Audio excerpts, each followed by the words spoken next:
Connecticut East This Week is supported by... Don't let harmful mold damage your property and cause health concerns. Call the experts at Service Master by Mason to eliminate harmful mold and mildew from your home or business. Call today, 860-455-1249 or servicemasterbymason.com. In this Memorial Day weekend edition, they are the men and women of the US military and they're telling their stories. We talk with Walter Schuppe about his website Faces of Freedom and his efforts to keep these stories alive for the history books. Plus we take a look at other stories making the headlines from around the region. This is Connecticut East This Week.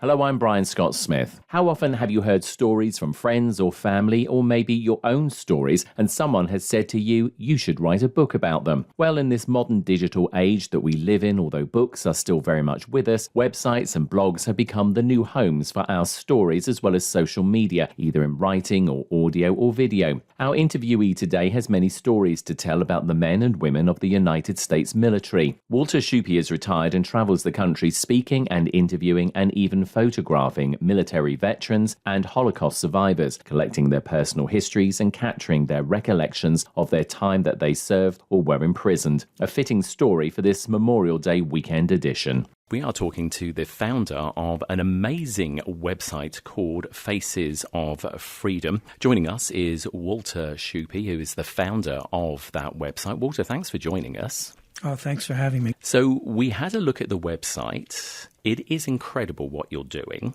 We will talk about that in just a moment. Tell us about your background. I'm not a veteran, so I never served. My profession before I retired was in finance and in banking, so that's about as far away from what I'm doing now as you can imagine. And the way this all got started was when I turned 60. It's the first birthday I had where I was reflective at all on life, and I look back and thought I've been very fortunate to have a very good life, and I never really had to make any great sacrifices like people in the military did. And so I started thinking, what could I ever possibly do to show a little gratitude? And photography is a hobby of mine. And so the whole project started out very modestly. I was just going to look for World War II veterans and photograph them, print them in black and white, put it in a nice frame, and with a label on the bottom of their service particulars, and give that to them, no charge. And so that's how it all started, and it lasted for one guy. I was in North Carolina working, and the first person I interviewed was down there, and my wife had come to visit me, and I said, just take a drive up to Raleigh with me. We'll go in and we'll talk to Mr. Simpson and his wife. We'll have a little chit-chat, shoot a few photos, and we'll be in and out in 20 minutes. So that's what we did, and 3.5 hours later I had to say, Mr. Simpson, we could listen to your stories forever, but we had a long ride in front of us. So I went out to the car and I did a brain dump into my phone to remember as much as I could, and I thought, gee, maybe there's more to this project than just the photographs, so maybe it's an interview. So then I started interviewing people, and the interview, it's not just about your military service, it's about your entire life, from the time you were born until the day of the interview. And so I was doing that for a while until somebody in my town called and said, I have a veteran for you to interview. I said, terrific. What's his name and number? And he said, I just want to know why you're discriminating and only interviewing World War II veterans. And I said, they're a little time limited. I thought that's where I would start. And he said, is there a line outside your door? I said, no. He said, I think you can talk to anybody. And I said, you know what? I think you're right. And so from that day forward now, it's been a project to interview any veteran of any conflict or of no conflict. And it's not a project about just combat veterans because, as I've learned, only 1 in 10 veterans serve in combat. So if you served your country, whether you were enlisted or whether you were drafted, whether you wanted to go and fight or whether you were trying to stay behind, because you didn't, you did what your country asked you to do, you did your time, and so I'd like to talk to you and record your story. And it's been a lot of fun for me. I thought this was going to be my personal sacrifice, but there's been no sacrifice in this. It's been more fun than any one person should have. And so far I've interviewed, I have 150 people on the website. So there are 146 veterans there are 3 Holocaust survivors, and there's 1 Rosie the Riveter. And I'm always looking for more veterans to talk to. And like I said, the interview, it covers your entire life, not just your time in the service. Sometimes people's stories after they got out are much more interesting than the time that they were in. And I'm always looking for veterans. It is an amazing archive and a very important archive of personal histories and stories of the men and women of our armed services. You mentioned about originally it was World War II. On your website, you've got Korea, the Cold War, Vietnam, Holocaust survivors, the first Gulf War and Bosnia as well, global war on terror and other faces of freedom. It really covers everything, which I think is so important, because whether you're an older veteran or you're a younger veteran, like you said, and whether you've seen active service or you've been here in maybe the US or on a base somewhere, these stories are so important. And it's not just veterans. I think we look back as individuals, and I've lost my father a few years ago, and I wish actually I'd taken the time as a broadcaster to have recorded some of his stories. Now, he wasn't in the military, but his stories were no less important or of interest, and now sadly they are gone. So I think what you're doing is just absolutely incredible and just so important by way of having that archive so that people can actually remember all of this important stuff. And I think for the veterans as well, what's probably interesting for them is it helps to bring back some of those things, because whether good or bad, when you're being interviewed by somebody, things that you'd like forgotten, suddenly you start to remember. And it is amazing. Like you said, you started the original one with the intent of just speaking for a while, and 3.5 hours later, and it still wasn't anywhere being completed. What do veterans tell you? Just give us a sense of what, they're happy to talk about. Most of the people that end up doing the project, I think they want to do it, so they want to talk. And so I don't come in really with a whole list of questions. I know in my mind there are certain things I want to talk about, but I just tell them, we're just going to have a conversation, and I'd like to know your life story. We'll start at the beginning. What day were you born, and where you were born, and brothers, sisters, parents, what did they do? And people just start talking, and then they start to feel comfortable, and one thing leads to another. And then some people are not chatty. I think the shortest interview I've had was 38 minutes.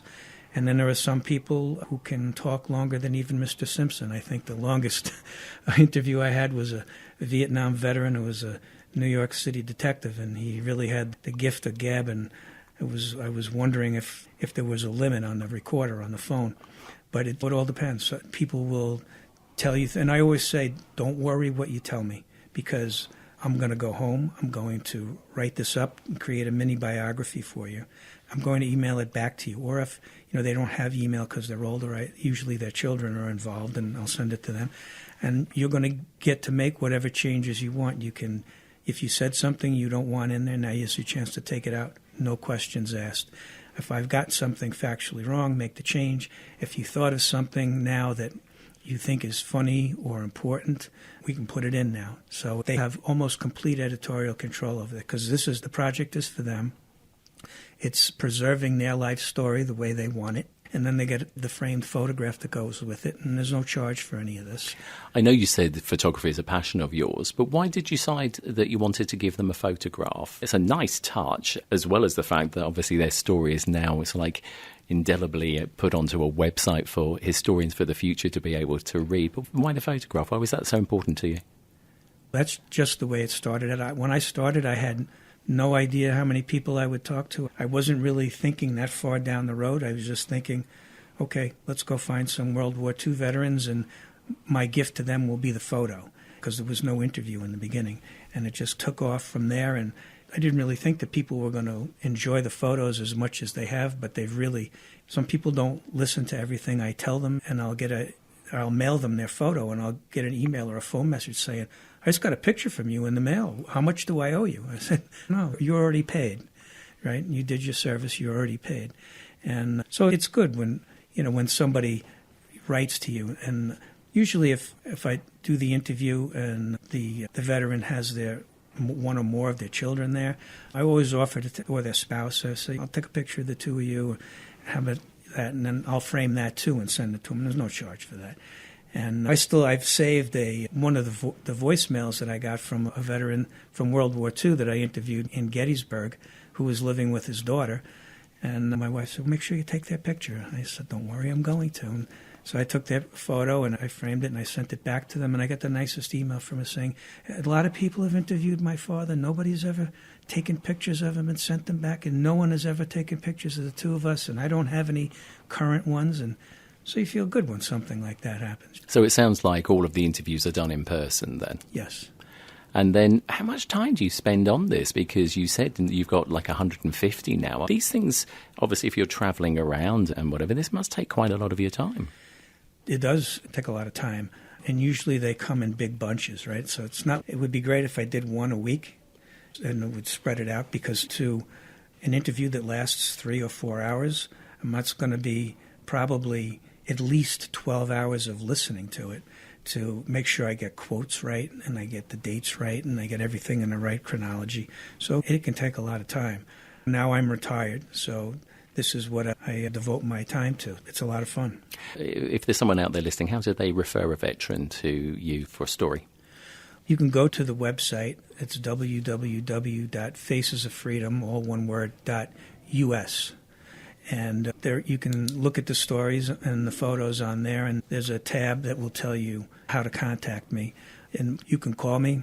You can email me. Email address is walter11_22@yahoo.com. And my phone number is on the website.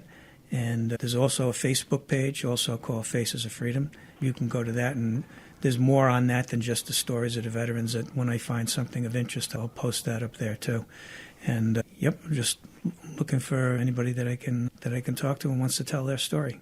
And just give us very briefly an idea of what the process is from start to finish. Somebody contacts you, you decide they're going to do this story. Just quickly talk us through how that then proceeds. We make contact. We pick a day and a time to do the interview. I'll do it wherever the veteran wants. So if you don't want to travel, I'll come to your house if you're comfortable with that. If not, we can go to a library, or we can go to a coffee shop, or at the local veterans center, whatever is most convenient for them. So we get together, we have an interview. Again, it covers your entire life. I will record it. I will take it back home. I will then turn it into your mini biography. Then I will email it back to you. If you don't have an email, I will mail it back to your children or a friend or whoever you'd like me to email it to. They get to proofread it. They can send it back. With some people, a fellow who just passed away in Avon, Morton Katz, he was an attorney. I thought I was back in grammar school after I interviewed him. I think we turned the document about 4 times until he got everything exactly the way he wanted it. And then once the document is complete, then I'll print out your photo, and I'll print out the label that goes on the bottom with your particulars of service and mat that and put it in the frame. And if I can drive it to you, I'll drop it off. If not, I'll mail it to you. And then how long is the interview? It's as long as you would like it to be. As I said, it's gone from 38 minutes to over 4 hours. The average is probably about 2 hours. Is there maybe one story, I know it's that difficult one to answer, but is there maybe one story that really has stuck in your mind since you've been doing this that you were like, wow? You know, there's so many of them. And the stories, they can be happy, they can be sad, they can be uplifting, they can be tragic. I guess the ones that, that stick in my mind that I like to tell, because some people's stories are in combat or they're tough to retell. But the 2 stories that always stick in my mind are my second cousin, Henry Schuppe. He was in World War II. I spent a lot of time around him when I grew up. I knew a lot about him. And he would tell me stuff about growing up in Queens and working in Manhattan. And eventually he got to the point where I knew he wasn't going to be around much longer. So I started a Word document long before I started this project of things Henry told me. And then when I started this project, I pulled that out. I created his biography, and I went and told him what I was doing. I said, Henry, I just wanted to interview you now to fill in the blanks. And he said, no, you don't want to talk to me. I didn't do anything. I didn't do anything. I have nothing to talk to you about. I said, Henry, you were in North Africa and you were in Italy. Something had to happen in the 4 years that you were in the service. He said, no. And I said, Henry, you're one of the funniest guys I know. Something happened. Even if it was funny, just think about it. There's a story somewhere. And he thought, and he said, There was this one time we were in Livorno, Italy, and I was in the supply depot minding my own business, doing my job, filling requisitions.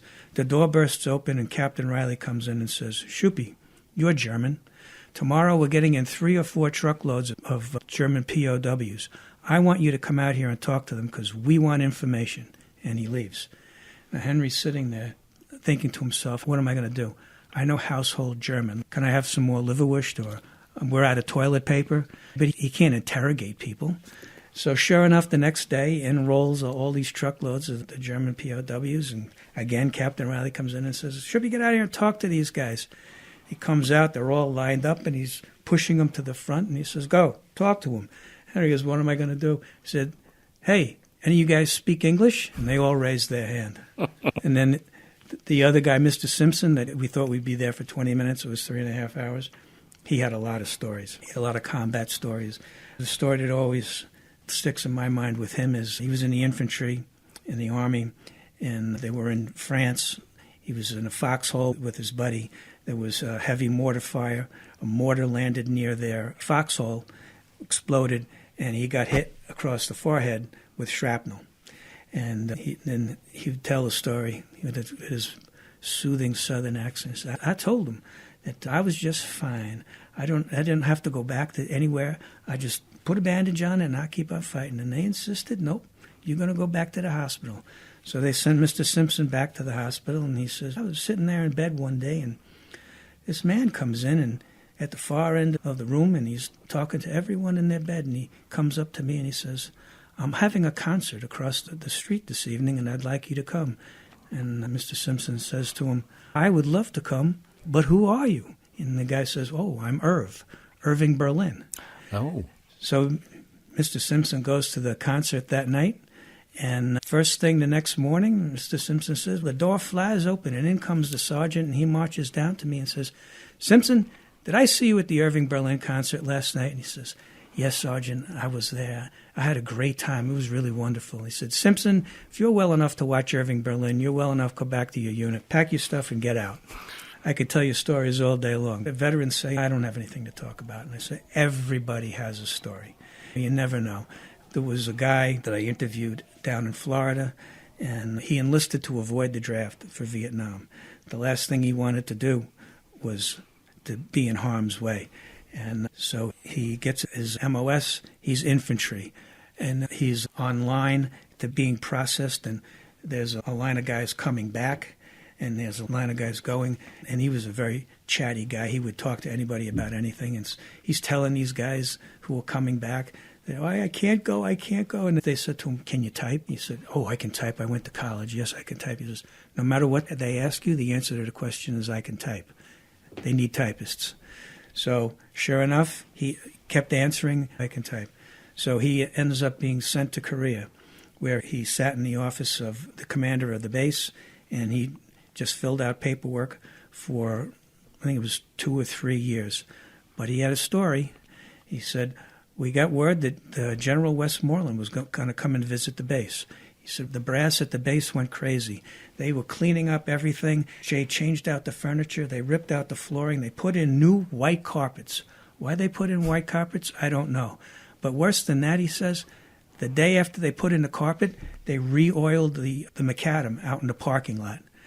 General Westmoreland came the next day. He got out in the parking lot, walked in, and he traipsed right through all over the white carpets and left his footprints wherever he went. And the big joke amongst the guys in the office was that the general was never going to get rid of that carpet because it had Westmoreland's footprints on it.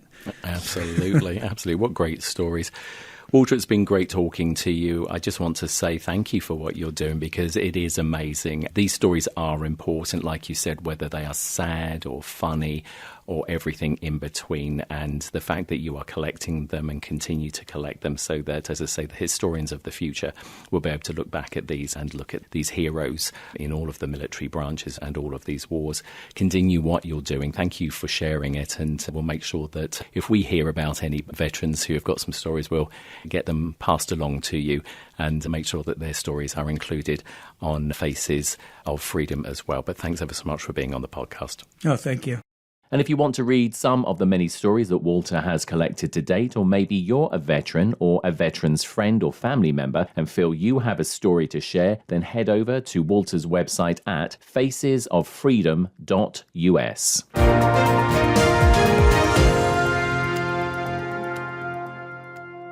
We asked parents who adopted teens to share their journey. We just kind of knew from the beginning that we were family. They showcased a sense of love that I never had before. I mean, he's not only my parent, he's like my best friend. At the end of the day, it's all been worth it. I wouldn't change a thing about our lives. Learn about adopting a teen from foster care. Visit adoptuskids.org to learn more. Brought to you by Adopt US Kids, the U.S. Department of Health and Human Services, and the Ad Council. Time now for a look at other stories making the headlines this week. Nurses from Bacchus Hospital held an informational picket outside of Bacchus Hospital in Norwich recently to sound the alarm on what they are calling a patient care crisis. Kate Murray is the field representative for the Bacchus Federation of Nurses local AFT union and said they have been trying to resolve the current situation with Hartford Healthcare, who owns Bacchus Hospital, for almost a year. We have been in contract negotiations for almost a year now, so that means that Hartford Healthcare has had a whole year to come to the table and make things right for patients in that hospital. And we all know when nurses are outside, there's something wrong inside. Heather Brouth is a registered nurse at the hospital as well as treasurer for the local union and said a major part of the problem is a 70% turnover of staff at the hospital in the last 5 years and the hospital failing to retain their nursing staff. We have 98 open nursing positions. That means that we have a union of 400 plus nurses and almost 100 open positions. That means 25%. 25% of our hospital is understaffed on the regular. Every minute, every day, every shift, our nurses are going in, doing more work than should be required, putting our patients at risk, and we have brought these concerns to Hartford Healthcare and they have fallen on deaf ears. In December 2024, the Bacchus Federation of Nurses filed a court case against Hartford Healthcare seeking an injunction to stop them from ordering mandatory overtime, which they said was contradictory to new Connecticut state law that restricted how much work a nurse could do per shift. Hartford Healthcare sought to dismiss this case, but according to sources, the case is still active and waiting to be heard in court. In a statement about the situation, Bacchus Hospital President Donna Handley said, "Although we are disappointed, we are eager to continue negotiations as previously scheduled and work towards reaching a fair agreement for all parties involved." The hospital did not comment, however, about the 70% turnover of nursing staff or the pending legal case. An agreement between Electric Boat in Connecticut and MDA UAW Local 571 was reached at the 11th hour recently and averted strike action by over 2,000 employees at the submarine company for now. Brandon Mansilla is the Region 9A director of the UAW and told members during a live stream about the deal. This contract contains unprecedented wage increases of 30.6% compounded over the life of the agreement, worth over 3 times the value compared to the last contract. The value to members in wage increases alone is worth $225 million in this agreement, compared to $70 million in the previous agreement. Contract negotiations between the two parties have been ongoing for the last 2 months, and employees of Electric Boat were due to start strike action. Bill Lewis is the president of MDA Local 571 and said the 2 months of negotiations have been tough. We are very happy that we're able to get to the table, get to a deal that we are excited to bring to you, the members, to have a chance to vote on and get to ratification.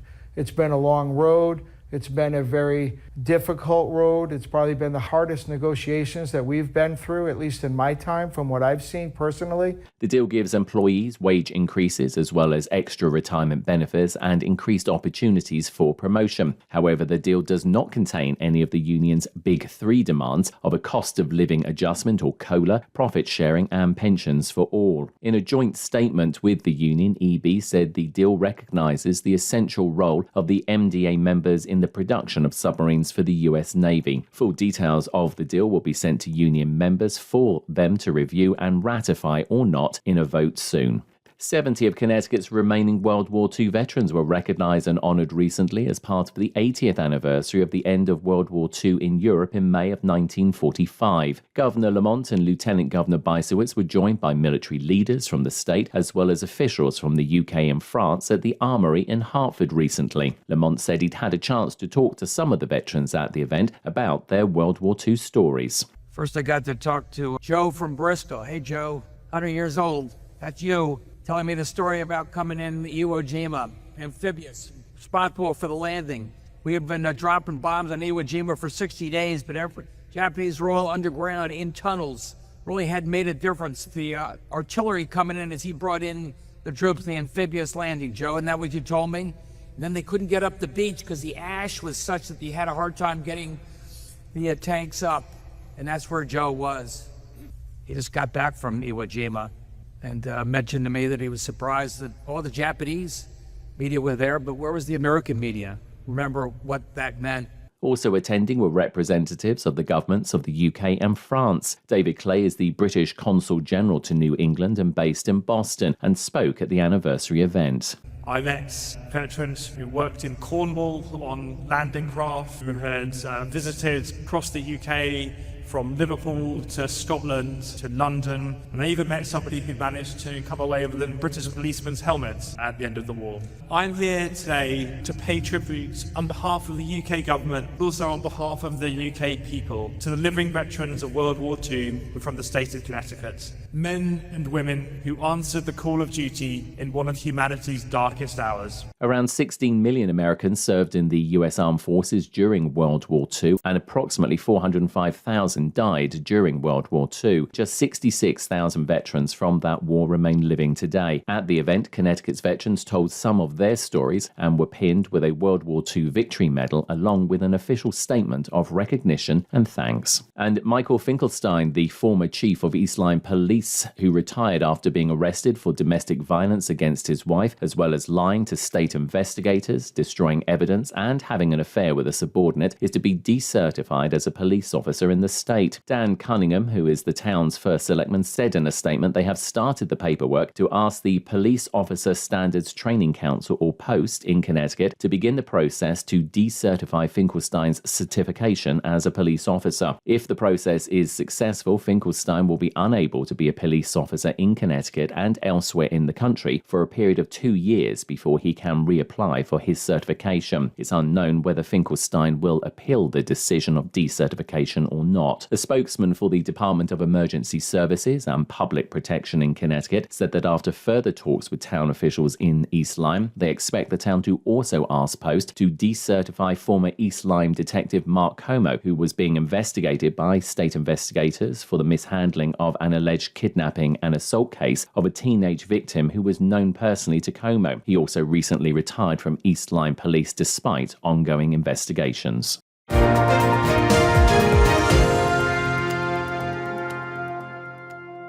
That's all from us for this edition. Do send us your questions and story ideas to the show via our website at connecticut-east.com or Facebook or Twitter at Connecticut East and on Instagram at Connecticut East This Week.